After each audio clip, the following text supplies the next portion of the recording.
card on my way to visit a First Communion class and dreading every moment of it.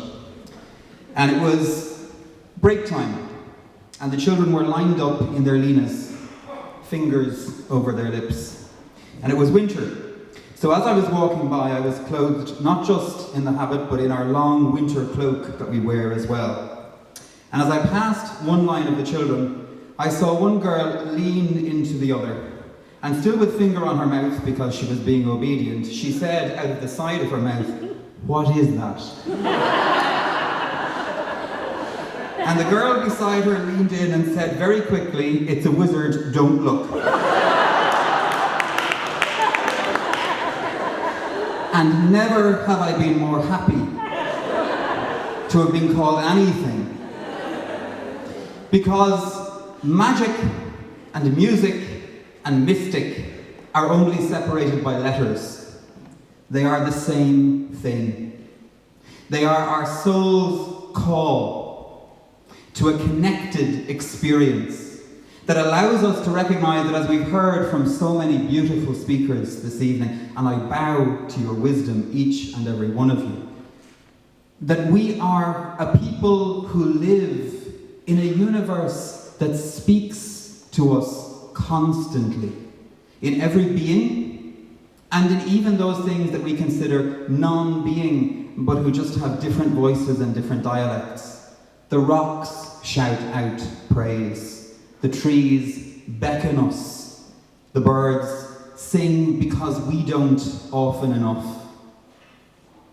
We have come from a people that, as we heard, embraced faith but did not let go magic. And they understood that one completes the other. They understood in Patrick that the patron of the country could at one and the same time be bishop and shaman, shape changer, who moved himself into the body of a stag so as to light the paschal fire. They gave us Kevin of Glendalough, who was able to stand singing the psalms, but with a blackbird in his hand, allowing her to raise her young, not moving lest he disturb the cycles of nature.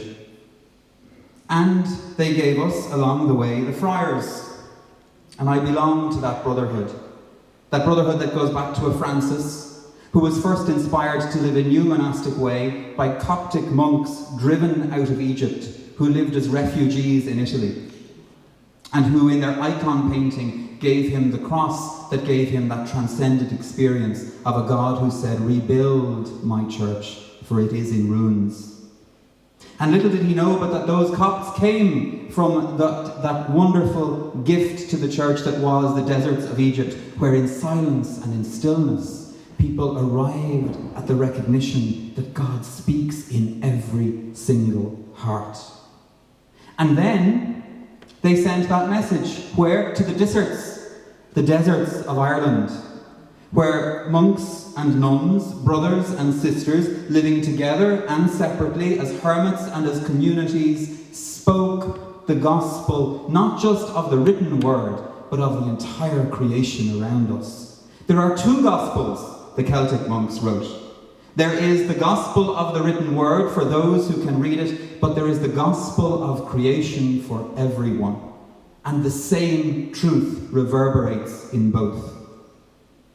I remember giving a parish mission in Donegal, in the middle of absolutely nowhere. I didn't know where I was. I'm from Dublin. I walked into one house and the lady said to me, "Tea or coffee?" And I said coffee, and she said, "Really?" And while I was there, a terrible storm came in. One of those real, absolutely worrying moments where you think the land and the sea have had an argument and we're not really sure which is going to win, and the boats couldn't go out to fish. And I finished Mass that evening, and an old Donegal gentleman came into the sacristy to see me. And he went to shake my hand and pressed a fiver into my other hand and said, "Brother, say a word to the storm tonight." He knew that everything speaks and that we can speak to everything. And he also saw in me, poor old me, some kind of a mediator, some kind of a person who should know this already, who should be able to go out and command the storm. I gave him his $5 back, but I did speak to the storm. And whether it calmed or not, I'm not going to tell you. That's up to you. So tonight, we have been recalled to a sacred place by women. Why?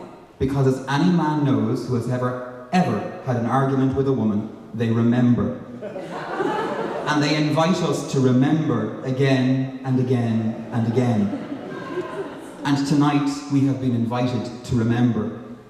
To remember our mythic past, our mystic past, our music past. And also to remember faith. Faith in ourselves, faith in a universe that speaks a message of order and kindness and calmness and love, and also a faith that says to us that we too can reverse the sundering wound of Eden and become the Kevins and the Bridgets and the Colemans and the Gubnuts and the Etas who lived in communion with church and with creation and with everyone they met. One of the first questions I get asked always, wherever I go as a monk, is, are your feet not cold? And as Mankin mentioned, we're hobbits, and hobbits go barefoot. If you like to regard them even more closely, they're even as hairy as a hobbit at this stage. But the reason we go barefoot was given to us by St. Francis in 3 reasons. The friars, he said, shall go barefoot because, firstly, Christ was a pilgrim, and pilgrims go barefoot. Secondly, so as to do penance for their own sins and the sins of others, because every pilgrim carries the entire world on their shoulders. The woundedness of the world goes with us in our journey. And thirdly, because the earth itself is sacred, and we enter a sacred space with bare feet. They are the 3 reasons. And yes, very often our feet are cold, but it's worth it. It's worth it as a constant reminder that the Pachamama, or Sister Mother Earth, as Francis called her, still speaks. We have covered her in concrete, we have enclosed her in metal, and we forget that she was supposed to be one of the first apostles to speak words of faith and light and truth. She came ahead of us as our elder sister in the 7-day story of creation. So the challenge of Celtic spirituality is simply to find a way to recover our brotherhood and sisterhood, not just with one another, but with every being. To recognize once again that every being speaks, and to really recognize that we cannot hear speech unless we are silent. We have entered an extraordinary time, a time when popes bow to the people and ask them to bless them, when everything that seemed to be solid shifts, when earthquakes and weather reminds us who is really in charge.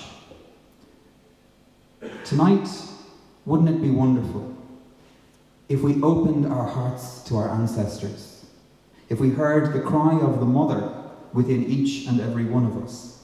And it's no coincidence, I believe, that we have gathered here this evening on a very special feast in our calendar, the feast of the birthday of the Blessed Virgin, the 8th day of the 9th month, the double womb of infinity turned into the 9 of the celestial hierarchy. It's all there. It's within us. We've had it all along. Faith, music, mysticism, magic is simply there to remind us.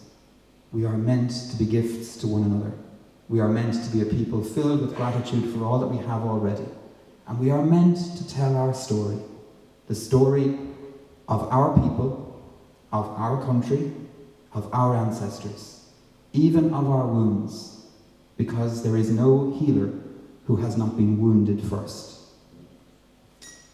We give thanks, we bless, and we begin remembering as we move from past into the rest of Trailblaze towards present and future, that endings are only ever beginnings, seen through a veil of tears.